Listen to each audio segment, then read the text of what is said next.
Hey folks, and welcome to Real Tracks Live. My name is Jamie Cole. I'm sitting in for the irreplaceable Bruce Andrews, who's away from us right now. He's with the Shelby County Arts Council. I'm with the Alabaster Arts Council, and we're here in Alabaster, Alabama with Tiffany Ashton. Tiffany, welcome to Alabama. Hi, thank you. I'm so excited to be here. Well, we're glad you're here with us today. And you are from, you said you were kind of between Nashville and North Carolina, right? Yes. And my roots are actually here in Alabama. Oh, really? Okay. Yes, my grandmother was born in Bluentsville, which is in Blount County. Right. And, we frequent here quite a bit. Okay. And I come back for decoration every year. You know how that goes. Right. Okay.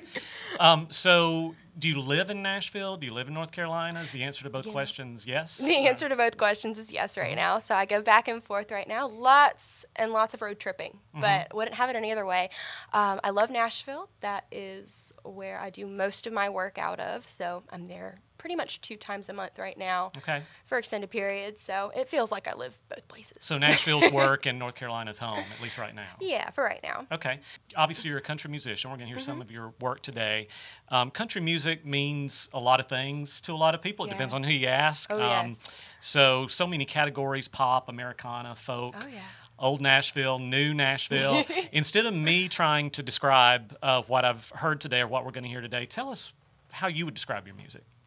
My music is, for me, I love to write my own songs, and I love to tell my stories from a perspective of a songwriter.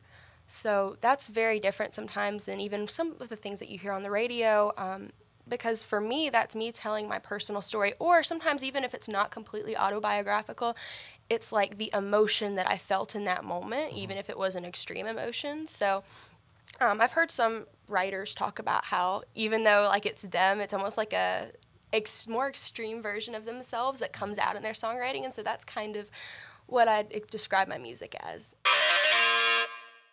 This one's an original of mine called I'm On to You.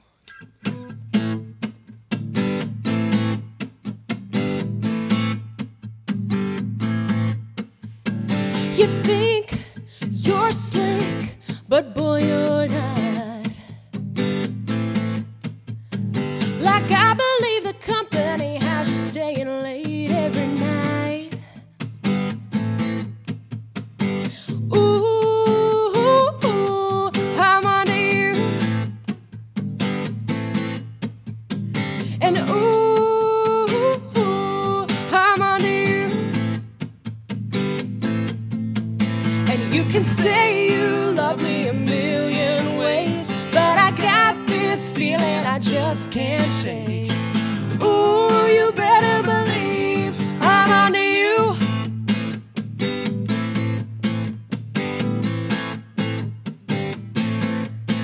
All my friends swear your truck is in her drive. I know you're praying I might trust, but boy, it's just a matter of time. And ooh, I'm on to you. And ooh, I'm on to you.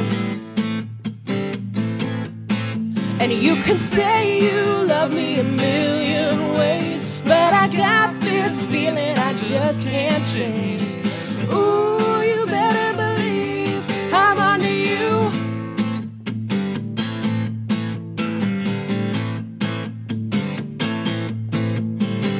Almost didn't do it, but I walked in the door. Your shirt on the lamp, her dress on my floor. Could've gone further, but I stopped short. Guess I don't have to wander no more. You can say you love me a million ways while you're lying next to her and you're telling her the same. Ooh, you better believe I'm on to you. I'm on to you. And you can say you love me a million ways, but I got this feeling I just can't shake. Ooh, you better believe I'm on to you. I'm on to you. I'm on to you. I'm on to you. I'm on to you. I'm on to you. I'm on to you. I'm over you. Thanks, y'all.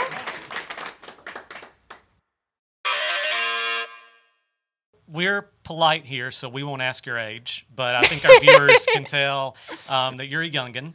But no matter how young we are, old we are, we still are influenced by our upbringing and where we come from. Absolutely. So tell us a little bit about that. You said you made the trek all kind of through the Southeast. Yes. And so you're a traveling girl to begin with. Mm-hmm. But tell us about your upbringing, maybe a little bit about how that influenced your songwriting. Well, whenever you do a lot of moving around as a kid, like, you have that attachment as far as you've got to find that attachment somewhere else. Mm-hmm. And for me, that was through the arts.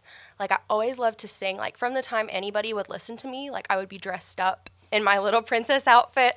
And I didn't, like, my whole family knew that I would stand in front of the mirror and I would sing. And if there wasn't anybody that wanted to listen, they would just stick Tiffy in front of the mirror and she would just keep on singing. So that was kind of the way I started to express myself from an early age. And so also growing up, I'm a country girl, so I love to be outside. I love just being able to be at one with nature. And I feel like that's one of the spots that I feel like my most creative. So just being able to grow up in the South and with such beautiful scenery all around. Like, I grew up towards the Appalachian Mountains, and it's just beautiful. Our mountains are absolutely gorgeous. And having that surrounding from a young age, like, you have so many influences too, like the folk music and of course, you listen to pop music on the radio, you listen to country music on the radio, you listen to folk. And for me, like, all of those came in whenever it came to me starting to write my own songs. So when I was 6, I started performing out at church mostly, but, larger churches as I got a little bit older. So by the time I was 11, I started playing guitar. And that was whenever, like, I always loved to write and I always loved to sing. But whenever I started playing guitar, I realized, like, I could write and I could sing and I could put them together and I could tell my story that way. And for me, that was a huge moment. Well, there's another one that you're performing today called "I Can't Save You." Can you tell us anything about where that song comes from? Is there a little bit of authenticity behind that one? Yeah, that one is actually a very vulnerable song for me.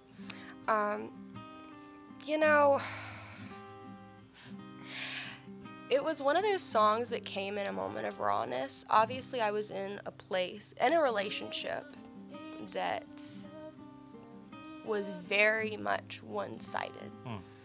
And whenever you get to that point, you go, listen, like, I have helped you to the extreme that I can help you. And you're never going to stop loving that person. And you're never going to stop wanting the best for that person. But there has to be a point that you say, listen, you've got to come to terms with that yourself. And so I'm not in that place anymore, and I'm very thankful. But to all the ladies out there that are making excuses for him, you need to stop. And that's where that point came from. This song is one of mine called "Can't Save You."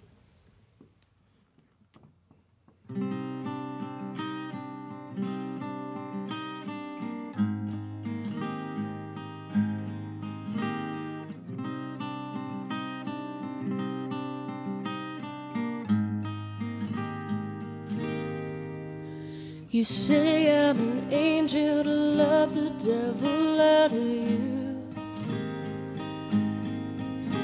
You put me through hell, boy, like you think I'm fireproof. Trying to put out your flames, you don't realize you're slowly burning me alive. Oh, baby, you beg me, please don't leave you, as if I could make you the man your mama prayed you would be. Oh, but I'm drowning, babe, you pull me under.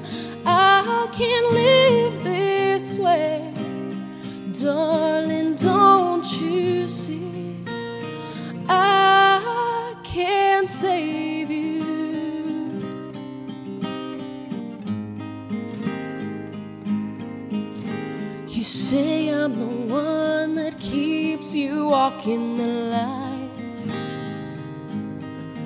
but you're set to go off, boy, it's a matter of time.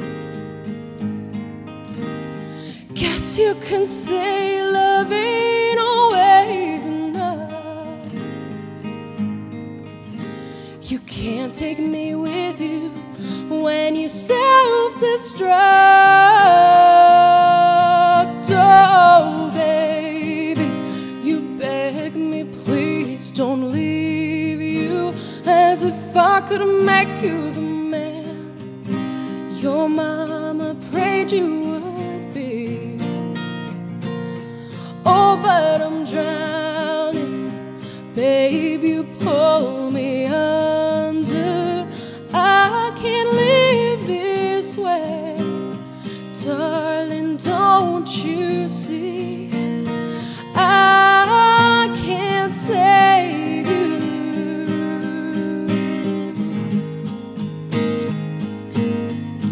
All the long nights of drinking and your twisted thinking that I'm the one to blame.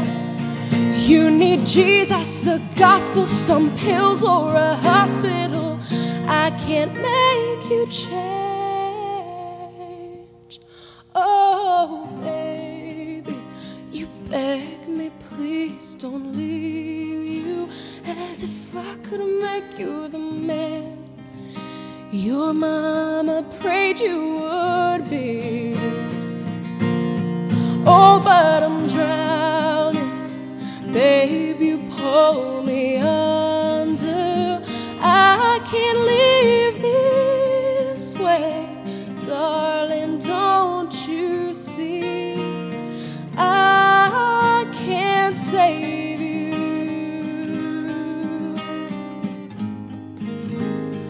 I can't save you.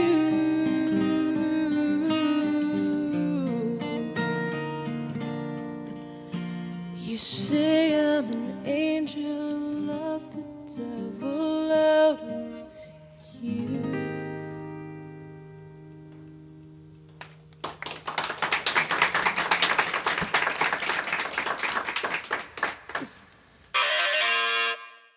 So what part of North Carolina?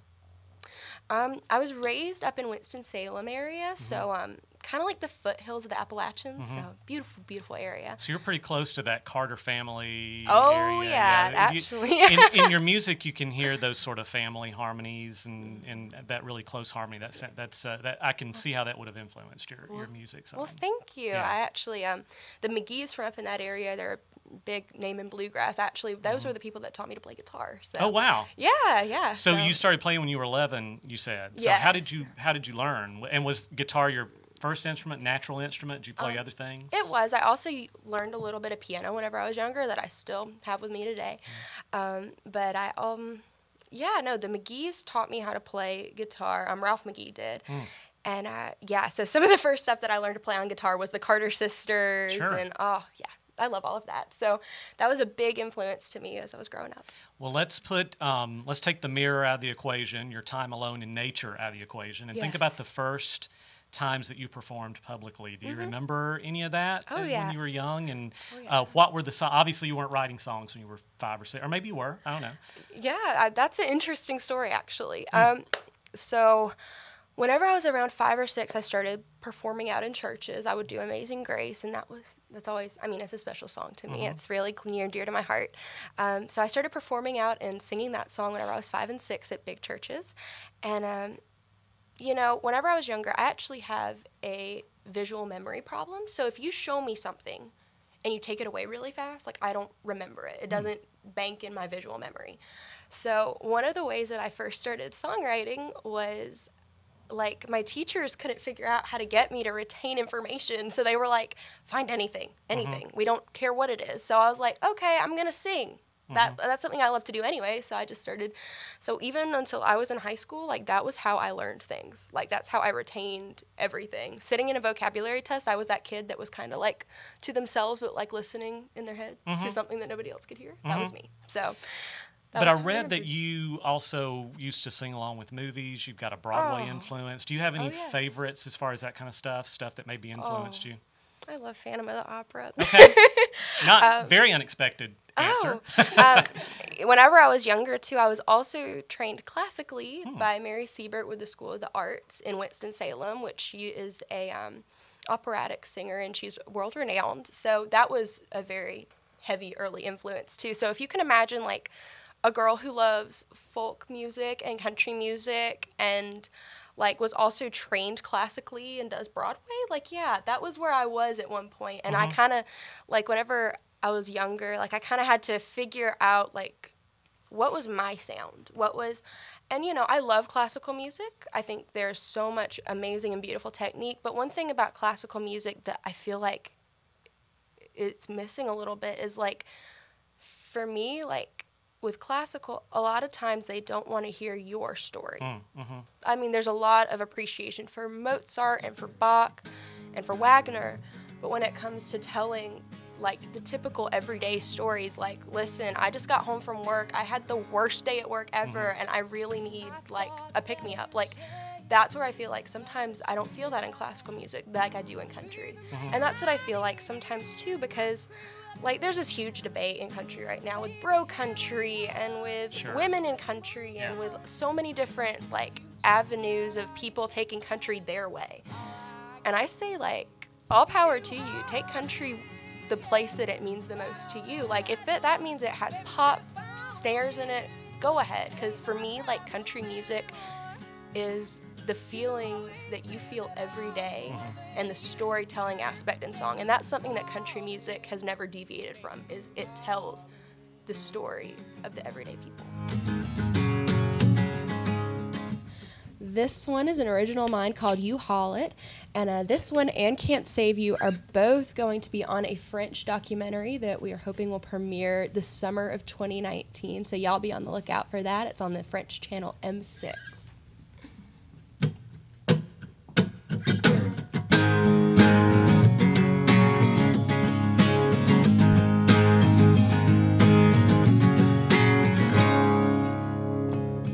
I thought that you'd change, finally treat me right, be the man I needed and not screw up this time.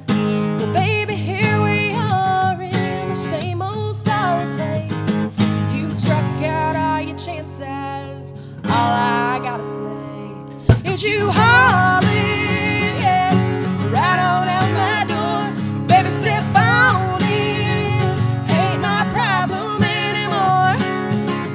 You always said that I was more than you deserve. Baby, you called it, so baby, you haul it.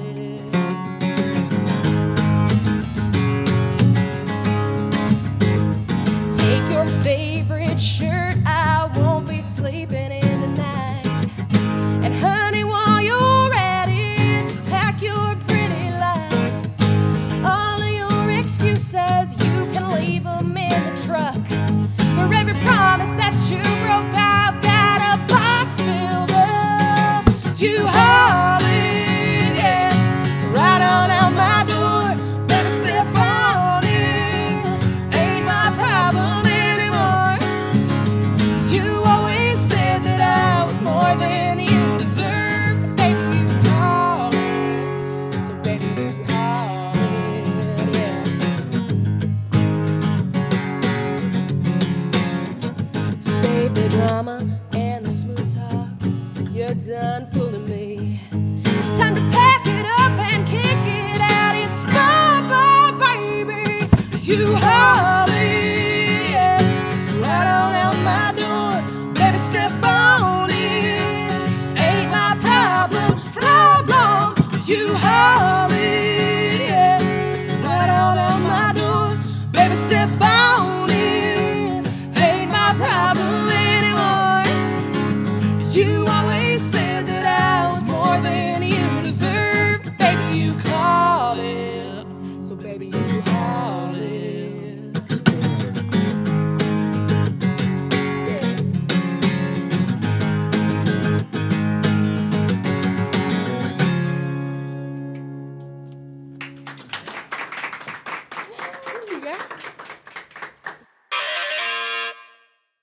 Well, wanted to get into a little bit of a broader conversation about music in general, Yes. specifically because you're a Grammy voter.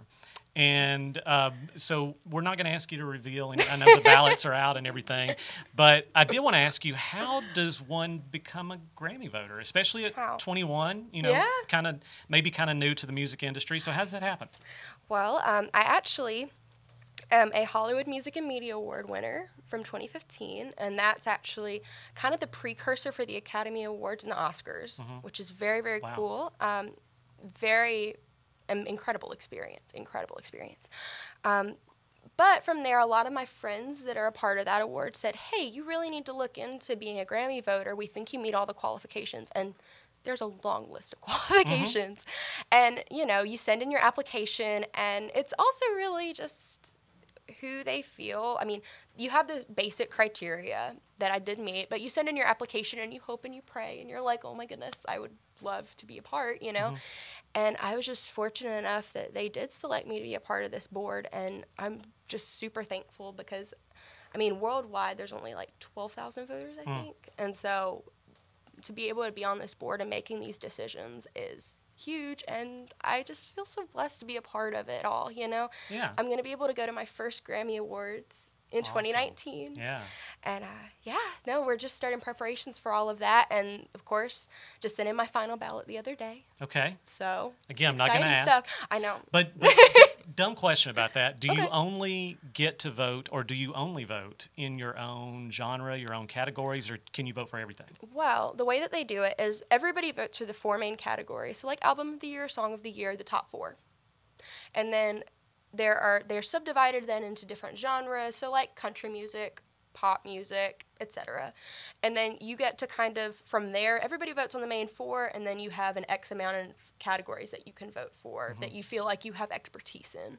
So, of course, like, I would pick country for those subgenres so that you Gotcha. can have some dictation on that. Right, So, right. Well, so we've got some great, I wanted to ask you too about what you're listening to right now, kind of what's influencing you right now. And since we're on the subject of Grammys, we've got some great female artists, Yes, country we artists, do. folk artists, Americana artists that are nominated even in those big categories. Oh, yes. Brandy Carlisle, Casey Musgrove, these fantastic albums that came out this year by female artists. So tell us who you liked in 2018, maybe without giving away too much about your ballot. I love Ashley McBryde. Okay. I think she is fantastic. I think she tells her story very raw and very candidly. And so as a songwriter, that's something that I really look for. Of course, I love Marin. Kind of the same thing. She writes, and she has written so much for other people, and now I feel like she's getting her moment to shine with her own songs. And I think that's great, and I love to see women represented, obviously.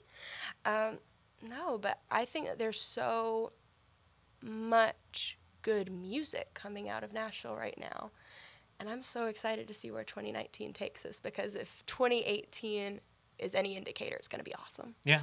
Well, so obviously you're a country artist. We've been talking about country artists in the Grammy categories, but what do you listen to that's not country? Oh, goodness. I love to listen to pop. I listen to some bluegrass. Obviously, I listen to a little bit of classical, especially like whenever I'm trying to study, that kind of thing. Honestly, I love good music. Music that does have a really strong story to tell, has a really strong emotional connection. I am entirely down to listen to it. I love it. So singer-songwriters are still pretty unique. A lot of country artists sing other people's songs. A lot of pop artists sing other people's songs. As a singer-songwriter, though, you have this opportunity to tell stories, complete stories in songs, and sometimes even put them together in albums, which is another kind of lost art these days. How do you release stuff now to your fans? Is it all singles, EPs, albums, and what's the strategy behind that? You know, people really love to have the digital form nowadays. Of course, they're moving away from the physical and into the digital. So having the singles available also too on Spotify. Lots of people are flocking to Spotify right now. So y'all please do check out Spotify if you don't get a chance. Tiffany Ashton on there. But of course, people love Spotify and music videos. Like YouTube, especially like if you're at a club or a bar and you're wanting to play something for people to dance along to, they love to have those striking visuals up on the screen. So definitely focusing on music videos and singles and all of the social media behind that. So that's where people can find you then. Any platform, Spotify, iTunes, yes, Amazon, all Tiffany Ashton Music.com has my Facebook and my Twitter and my Instagram and my Spotify and all of my social media networks. Anything related to Tiffany Ashton, it will be posted up there. So y'all please do give it a look. There's actually some exciting things coming in 2019. I'm going to be doing a documentary for French television that is coming out in the summer of 2019 that I'm so excited about. So are we. We. Yeah, never mind. We. So let's talk about some of the songs you're performing today. Yeah. I was looking through some of your catalog on iTunes and Spotify. Are these new songs? Because I didn't see some of them. Yes. Oh, okay. yes. These are the ones that I was playing today.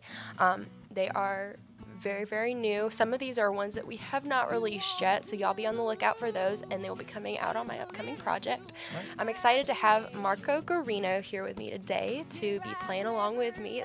It's always a pleasure to have Marco. He was by my side. All right, this one is one of mine called Back Away, y'all.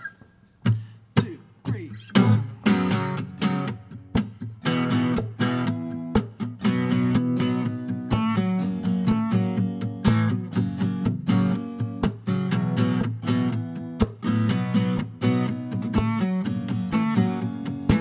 You walked into the room, leaving little to imagination. Your eyes never left him, though he was by my side. You slid up right between us, trying for a conversation. And I swear you had the devil's eyes. I'll tell you now, don't try my patience. Don't pretend like I'm mistaken. I'll tell it like it is, and I mean what I say. You heard me right, you'd better back away.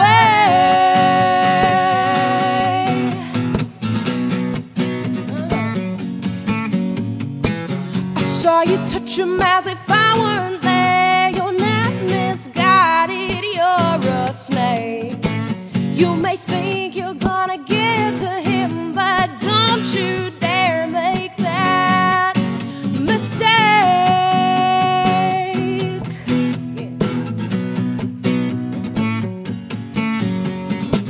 I'll tell you now, don't try my patience. Don't pretend like I'm mistaken. I'll tell it like it is, and I mean what I say. You heard me right, you'd better back away.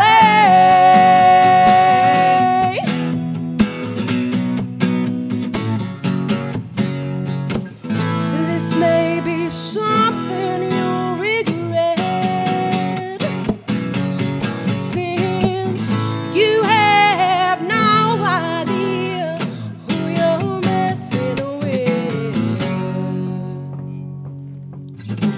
I'll tell you now, don't try my patience. Ain't no pretending like I'm mistaken. I'll tell it like it is, and I mean what I say. You heard me right, you'd better back. I'll tell you now, don't try my patience. Don't pretend like I'm mistaken. I'll tell it like it is, and I mean what I say. You heard me right, you'd better back away. Oh, oh, oh. Back away. Oh, oh, oh, oh.